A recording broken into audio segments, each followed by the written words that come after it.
up, guys? Welcome back to the channel. Everyone's having a great day today. So today's video is going to be the only sit down that you guys are going to see between last week's videos, which I'm filming this for the Florida trip Wednesday. I'm filming this actually on Tuesday of what's technically the last week for you guys.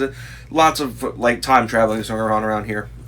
So anyway, welcome back to another video, guys. Hope everyone's having a great day today. This is actually a topic that I wanted to talk about because I noticed it this morning actually, and I immediately sent this to the group chat because I thought me and Michael and Hayden's group chat because I thought it was actually really interesting. A lot of you guys know we run Fords on this channel. Well, most of us do, minus Hayden and Michael, and my mom.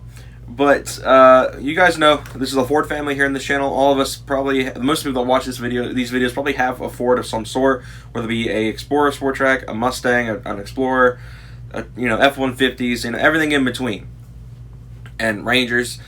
So it's a very broad spectrum of Fords on this channel. A lot of people watch this channel and with Fords, obviously. So I'm not saying everyone who does drives a Ford, because I know tons of people that watch this channel that have Camaros and other cool cars.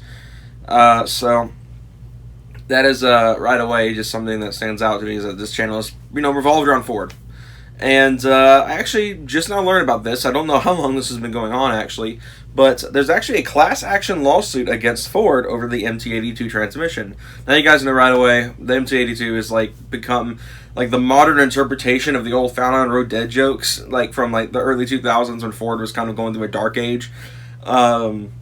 It's kind of the modern interpretation. It's the only Ford model that I've seen that has had a substantial amount of mechanical issues has been, ironically, the best car that Ford offers right now, and that's the Mustang. Sure, every other car right now in their lineup is not having the same quality issues as the Mustang is right now. The Mustang is suffering from issues with the Gen 3 and Coyote engine being a little finicky.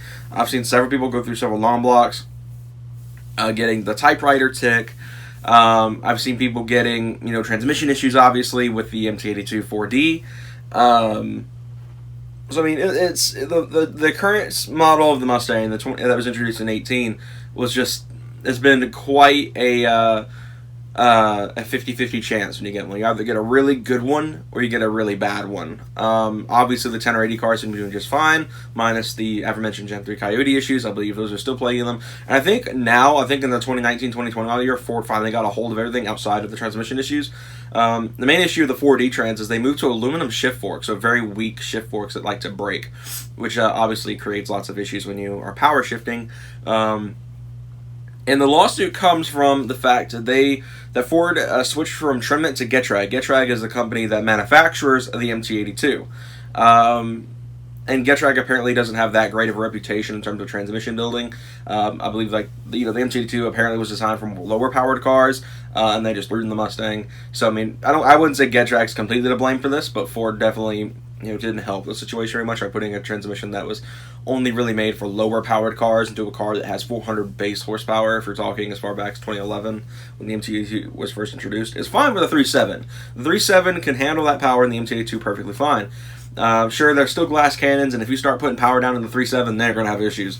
But for a stock 3.7, they do just fine. But when you throw 400 plus horsepower and quite a bit of torque at them out of the Coyote, it's obviously going to cause issues. And lots of people don't drive like a grandma with a manual trans. They're power shifting, they're banging gears, and MT-82s obviously were not made to do that. I mean, from what I understand, there's a part of it that's held in with a zip tie, so from the factory, so that says anything. The main issue that people are having is that they jumped away from Tremec, which made the 3650 that was in the New Edge and the early S197s, the 05 to 09s, and I believe 2010 had them as well, to the Getrags. And sure, the Getrags had an extra gear, they had a 6th gear, but the build quality is not the same, and that's what really brought a lot of lawsuits. People are just snapping MT-82s left and right. They grind a lot because they just, again, weren't made for 400 horsepower. They have issues with just failing, because they're MT-82s. And all in all, it's ironically the Mustang, which is the best performance car Ford has on the market right now, is technically, in terms of mechanicals, their most unreliable, which is odd. hopefully that gets solved. I'm hoping, obviously upper trim models are the 350 and the 500s, the GT 350 and GT 500s. Don't have anything to worry about. The GT 500 runs a Tremec a Tremec dual clutch, and the GT 350 has a Tremec transmission as well. But my question has always been, why did Ford did that in the first place? Why didn't Ford just put the Tremecs in the GT when they introduced it for the Shelbys? I mean, the old 500s from like 2010 to 2014 had them. I believe even the previous generation had them. The 0709s had Tremec TR6060s. So it's kind of interesting to me that Ford did that. I always was wondering why they put the Getrags in when they had Tremec. They had a history of using Tremec, and Tremec obviously makes really, really good transmissions. Like the T56 comes to mind. Why didn't Ford just stick with Tremec? They could have put the TR6060, which already made a name for itself in the Camaro. I mean, the Camaro never seemed to have transmission faults, and it's TR6060 trans. So it's like, why did Ford not stick with the TR6060 that was in the GT500s and just plop it in the Mustang? So that's kind of a oddball for sure, outside of the Shelbys, I should say. When I say Mustang, I'm talking specifically about the V6 and the GT, or in the S550 case, the EcoBoost and the GT. I'm not one of those that calls the Shelbys a Mustang. So when it comes down to it, it's the MT-82 is just a big fault right now in Ford's. It's a big thorn in Ford's side, because they know it's bad, but they continue to use it, and that's really what's odd. They try to improve it, but in the case of the 4D, which is what was introduced in 2018, they seem to have done worse. And one thing I've noticed, I follow a lot of Mustang people. I follow a lot of Mustang people. And it's honestly odd how the crowd is on the MT-82. Half of them are fine with it because they haven't had issues out of it. Obviously people have had great luck out of them. People like Itch66, for example, huge YouTuber, if you guys, for whatever reason, have never heard of him, has a built MT-82 in his car, and even his factory one never gave him issues. He was running almost 1,000 horsepower on a factory MT-82 with no problems. And that was like kind of bewildering to me that happened. That Duke Blue has not had any issues out of his MT-82, I believe. Derek Brand Productions, another Mustang YouTuber, I don't think has had any issues out of his MT-82 outside of his shifter. I know he really hates the shifter he has in the car.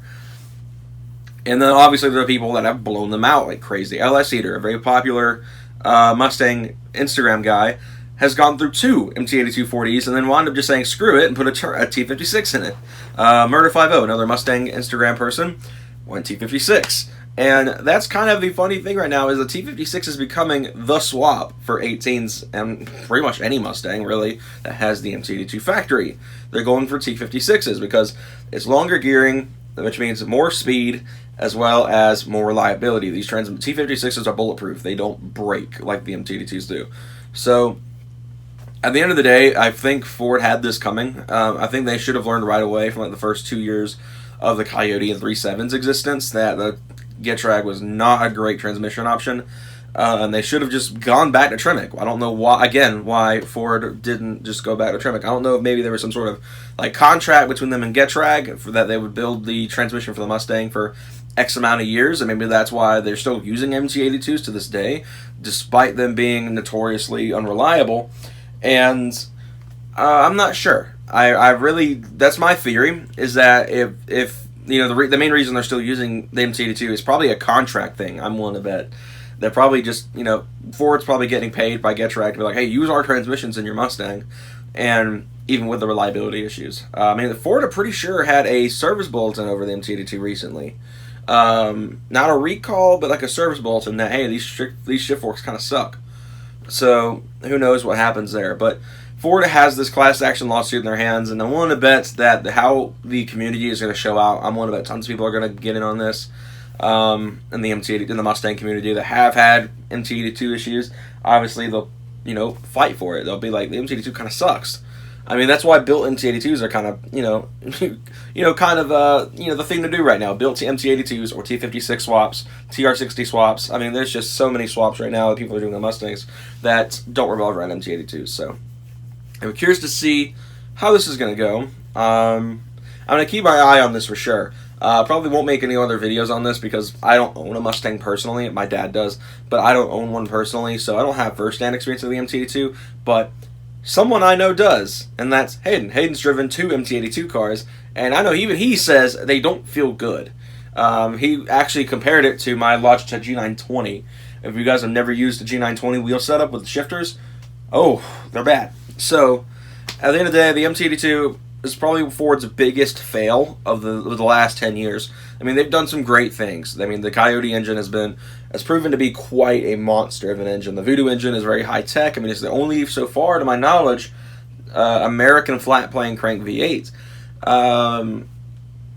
The GT500 is the first Mustang to have a dual clutch transmission and, you know, be obnoxiously fast. So, I mean, Ford's done a lot of innovation in the last few years. So, I'm curious to see where they go from here, but I think the MT-82 is just such a fallback. And that if they're going to, you know, make the Mustang better and make it more of a easy sell, that's going to be what they need to do. They need to get rid of the MT-82. And even for me, personally, I'm a Mustang fan. You guys know. My dad has one. They run in my family. I love Mustangs. But literally, the MT-82 is the biggest thing to scare me away from buying a Mustang. The 3-valve obviously has the 5-speed, so I'm not really wanting a 5-speed trans again. I would totally get over the fact that it'd be, you know, 5-speed because it's a manual. I don't like autos anymore, having driven mine for several years. But the MT-82 scares me away from getting an 11-plus Mustang. It's just such a bad transmission. I like Coyotes. I love Coyotes to death. They're one of my favorite engines. But it's just, the MT-82 just kills it for me. So, what do you guys think about the MT-82 and this class action lawsuit? Let me know. I know a lot of you guys on this channel actually own Mustangs. So if you guys own one of an MT-82, give me your experiences in the comments. I'd love to hear about what it's like to deal with an MT-82 firsthand. If you've had issues, if you haven't had issues, let me know what you guys have to say about your MT-82 in the comments below. I hope you all enjoyed this video, and I'll see you guys next time. Have a good one, everyone.